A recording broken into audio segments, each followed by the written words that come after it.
šeštadienis. Pakalbėkime be anestezijos. Be anestezijos. Be anestezijos, tiesiogiai taip tiesiai. Aš galvoju apie kainas. Kodėl jos tokios didelės? Ne, gal pradžioj nuo to, kodėl jos Ar skiriasi. mažos? Kodėl jos skiriasi? Pavyzdžiui, nu, tu gali ten, praeini, žinai, pas vieną odontologą tokią kainą, pas kitą odontologą tokią kainą. O kodėl jos, pavyzdžiui, skirtingos? Kas kaip sugalvoja, tas taip užsirašo, aš galvoju. Bet taip neturėtų būti.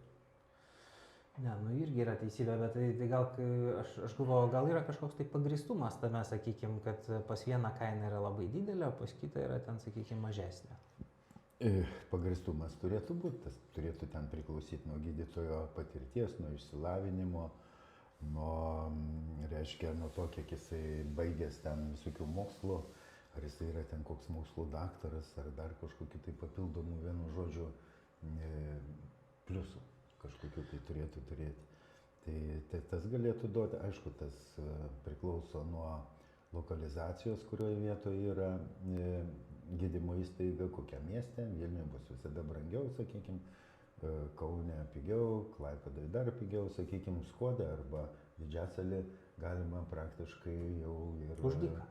Jau praktiškai jau beveik už dyką turėtų būti. Ja. Ne. Bet nu, vieta ir turbūt vis tiek yra naudojamos medžiagos, aparatūra irgi turi kažkokią tai įtaką. Jo, bet tas niekas, kaip sakant, nesugaudys, kokias tu tas medžiagas naudoji, kad gali, sakykime, pasimti prastas medžiagas ir žinai, ir didelės kainas ir turėti gerą maržą. Tai čia apie sąžinę. Tai jo, čia jau apie sąžinę. Bet tai jo, bet tai tas tau niekas tas nenustatys, tau tik tai praėjus kažkiek tai laiko, kai pradės birėti ten dantis padaryti ar ką, tai galbūt žmogus supras, kad jisai sumokėjo pigiai, bet gavo blogą produktą. Va čia, žinai, didžiausias klausimas. Mano mokytojas sakydavo, kad bet koks burnoje laikosi mažiausiai 2 metus. Mažiausiai 2 metus, ne? Nu kažkokį padarai ten ar vainikėlį nekokybišką, ar ten dar kažkokį protezą dar čia. Vis tiek jisai apie 2 metus laikys. O po 2 metų atėjo pacientas, tai ką? Metai yra valstybinė garantija. Ne? O pas mus ne. Pas mus metai. Metai protezavimui. Protezavimui, jo. Protezavimui mes turim užtikrinti, kad metus laikos funkcionuoja. Ir viskas. Ir po metų tu, taip sakant, esi neatsakingas. Mes padaryti tokią išvadą, kad mes galim dėti bet kokį šį.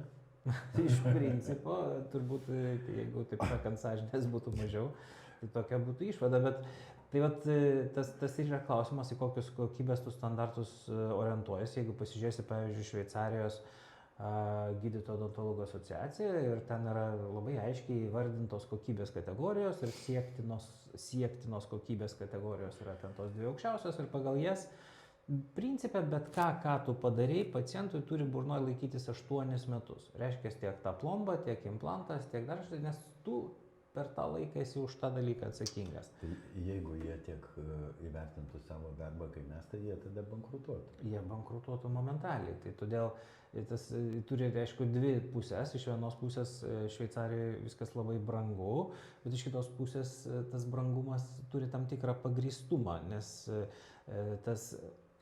ta darbo kokybė, kuri turi būti, yra iš tikrųjų ganėtinai turi būti aukšta tam, kad tu užtikrintum, kad tavo padarytas darbas ilgai laikysis. Tai gal dėl to, sakykime, ten mažai gydo dantų, bet daugiau juos ištraukia ir deda implantus, nes tai yra didesnė, kaip sakant, tikimybė, kad jis laikys. Nebūtinai. Implantų iš tikrųjų yra sriegiama pas mus ženkliai daugiau negu Šveicarijoje. Mes esam pirmaujantis Europoje pagal šitą rodiklį, bet kas Šveicarijoje yra, tai iš tikrųjų atsakingesnis požiūris į tai, ką tu pacientui darysi. Tai yra, pavyzdžiui, pas mus atėjo pacientas ir sako, na, aš neturiu pinigų, noriu dabar pas mane didžiulė skylė, ten principė 3/4 danties yra sunaikinti karieso, ėduonės, ar ne. Ir tu pasižiūri ir tu tam sakai pacientui, gerbiamas, jį reikia atstatyti iš plombos pačioje pradžioje ir paskui apšlifuoti ir uždėti vainikėlį, nes kitaip jisai jums nuskils, ten ar dalis plombos nuskils, ar likusio danties dalis nuskils ir tada beliks arba tą dantį ištraukti, arba tada jau labai sudėtingai jį gydyti, kad jį iš viso išlaikyti. Ir pacientas iš tiesų tada tave pastato čia į tokią tam tikrą situaciją, sako, ne, aš turiu tik tai tiek pinigų, daryk taip. Šveicarijoje tu gali pasakyti pacientui ne. tu gali pasakyti, ne, šito danties gydymas yra tik tai toks ir toks. Kadangi yra duodama garantija kažkokia. Kadangi yra duodama garantija, kadangi pas mus kažkokios tai garantijos nėra, tai tu tiesiog darai tas, kas yra daroma. Ir aš manau, kad tai yra viena iš priežasčių, kodėl pas mus yra toksai didžiulis pergydymų, taip sakant, kiekis dabar, kur jau ateina pacientai, kurie gydyti prieš 5, prieš 10, prieš 15 metų ir kur vėl iš naujo viskas plombuojama, vėl iš naujo viskas protezuojama ir panašiai, nes atitinkamai tiesiog nėra tam tikros kokybės. Aš negeneralizuoju, nesakau, kad pas visus, bet daug kur. Ir atitinkamai mes turim prastesnės kokybės. Tai viena iš tų, sakykime, dedamųjų dalių, tai turėtų būti, sakykime, garantija, kuri, sakykime, šitą kainoje, kaip sakykime. Aš manau, kad taip, garantija, taip. Jeigu nori kažkokios tai garantijos, kad tau ilgiau funkcionuos, arba kad gydytojas būtų atsakingas už tai, kad tau tai turėtų, sakykime, aišku, būti aukštesnė kaina. Jo, bet o kokios yra kitos sudedamos dalis, kurios, sakykime, nulėmė tą kainą, kur žmonėm atrodo, kad jinai yra labai didelė? Aš manau, pirmoje vietoje, tai aišku, bent jau turėtų būti tai gydytojo kvalifikacija, ne? Kaip tu sakei, kad tas žmogus, kuris yra ką tik tai baigęs, jis yra gavęs tą, kaip sakom, drill, fill and bill, license to drill, fill and bill, ne? Gręžimo ABC. Jisai iš tiesų, tu jo negali prilyginti žmogui, kuris yra baigęs ten vieną ar dvi rezidentūras ar specializacijas, praėjęs masę kursų, praktikuoja 10, 20, 30 metų, tarp jų yra šviesmečiai, ar ne? Tai čia turi būti, žinoma, irgi tam tikras diferenciacija, atsižvelgimas pagal tai, ar tu atėjai pas specialistą, ar tu atėjai pas pradedantį kažkokį tai generalistą, ar ne? Kitas dalykas, aišku, tai yra naudojamos medžiagos, naudojama technika pasiekti tam rezultatui. Bet bendrai paėmus, aišku, dėja Lietuvoje didelę kainos dalį, tai maždaug apie, turbūt grubiai virš 30% bus suryja mokesčiai, kuriuos mes sumokam. Tai yra mokesčiai, kuriuos, jeigu tu padarai kažkokią tai procedūrą, tai nuo jos bus, sakykime, procentas, ką tu neto sumokėsi gydytojui, bet nuo algos tu dar sumokėsi mokesčius nuo gydytojo, tu iš to moki mokesčius sesutei, administratoriai, sterilizacinės darbuotojai ir panašiai. Tai čia vėlgi yra tam tikra algos dalis, kur tu sumoki. Na ir tas procentas paskui jisai visgi potencijuojasi ir aišku, jis ten gali būti įvairus, bet apie 25-30% jisai gali būti tą, ką mes paliekam vien tik tai mokesčiam įvairiom formom. Ne vien tik tai nuo algos, bet yra, sakykime, ir mokesčiai institucijom, kurios mes mokam, tos vadinamos prižiūrimos institucijos, absoliučiai bergždžių reikalavimų perteklinių vykdymas. Tai yra mes šiai dienai esam priversti, pavyzdžiui, samdytis, būdami 5-6 kabinetų kliniką, mes turim nusisamdyti, sakykime, darbuotoją, kuris visą dieną sėdėtų ir tiesiog tik tai pildytų įvairius žurnalus tam, kad įvykdyti valstybinių institucijų reikalavimus, kurie yra absoliučiai niekam nereikalingi ir pertekliniai. Arba, pavyzdžiui, ateina metrologijos, sakykime, patikrinimas kažkoks, tai ne, kuris patikrina. Ar turi termometrą ir kaip jis veikia? Aha, neturite termometrą. Mes jums išrašysime baudelę, reiškia, neturite. Arba net toks tas termometras, kuris jau galbūt ten, kaip sakant, ką tik tai baigėsi jo garantija, praeitų metų modelis. Tas modelis mums netinka, reiškia, žinai. Tokių juokingų, sakykime, dalykų. Ne, tai iš tiesų aš manau, kad tu teisingai pasakei, kad tas tu turi... Vieną dar tokį, pavyzdžiui, pastebėjimą, aš atsimenu, kaip buvo draudimas, ne? Mes turėjome apsidraust prieš kažkiek tai metų. Taip. Ir tas yra teisingai, sakykime, dėl paciento žalos, ten, sakykime, to atlyginimo, jo. Ir tas kainuodavo, sakykime, tas draudimas apie 200 eurų, reiškia mūsų klinikai 200-300 eurų. Atėjo, sakykime, vyriausybė kita, pasižiūrėjo, aha, jie čia gal per daug uždirba, mes čia galim, sakykime, pasipinigauti.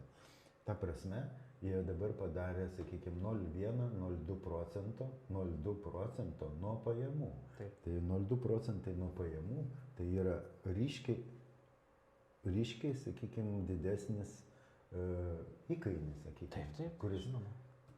Kuris, sakykime, žinot, nu, vis tiek iš ko jisai yra. Tai yra minusas iš bendro, kaip sakant, katilo.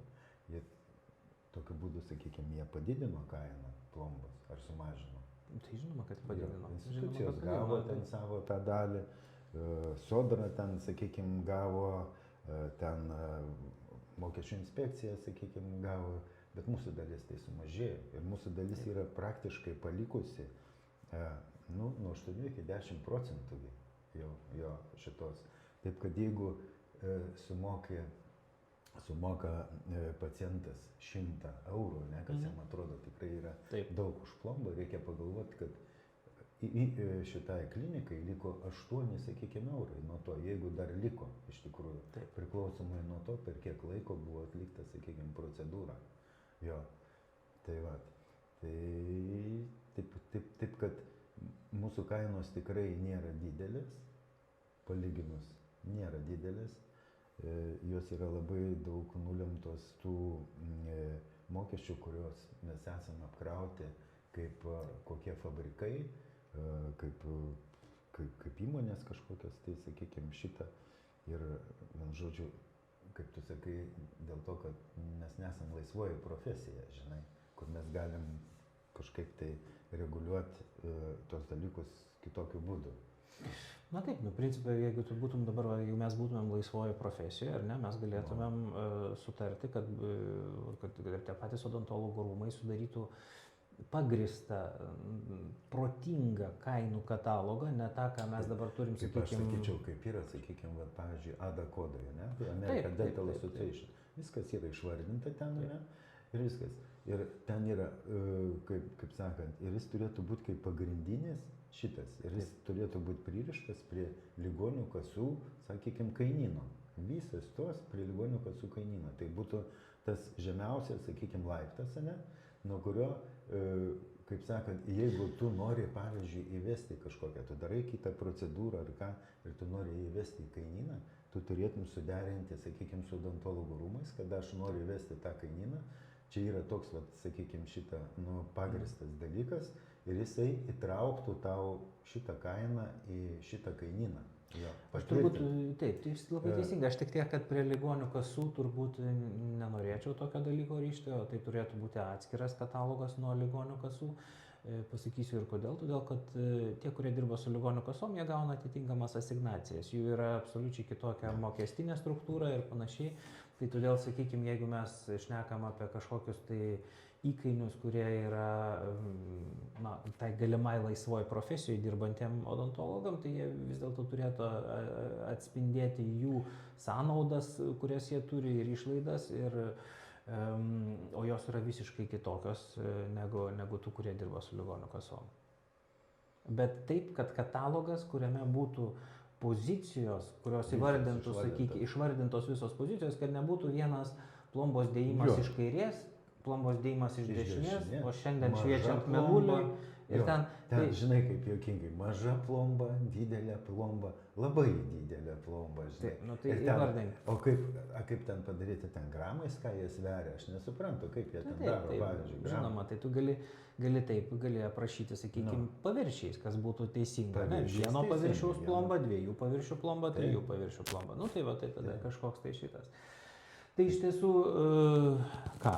Iš tiesų reikėtų turbūt rezumuoti, kad mūsų tos kainos, tokios kokios yra šiai dienai, jos yra iš vienos pusės galbūt jutiminis tas pojūtis iš paciento pusės, jos yra ganėtinai aukštos, ar ne, ypač jeigu tu paimsi uždarbio vidurkį ir panašiai, bet jeigu pasižiūri tos kokybės reikalavimus, su kokiais ateina pacientas, ne, tos lūkesčius, kuriuos turi pacientas, jeigu pasižiūrėsi į tas sąnaudas, kurias mes turim tam tarpe ir valstybiniam institucijom, ką mes atiduodam.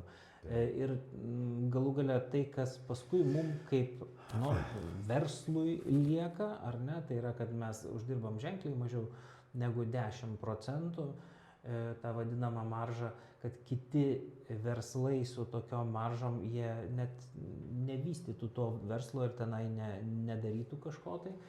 Pavyzdžiui, aš pertrauksiu, sakykime, paimkim, masažistę, aš jūs, kaip sakant, gerbiu ir viskas tvarkoja, ten, sakykime, šitą, bet jeigu jinai nusipirka patentą arba tą vadinamą individualios veiklos pažymą, sakykime, jis sumoka ten kažkokį tai fiksuotą mokestį ir masažuoja, sakykime, pat šitą savo klientą, jie kainuoja nuo 50 iki 70, sakykime, eurų ir nėra daugiau jokių mokesčių. Taip. Ir nėra jokių mokesčių. Reiškia, iš principo, sakykime, po kablelio, sodra jo ten gal kažkiek, bet ne, tai viskas įeina į patentą, man atrodo.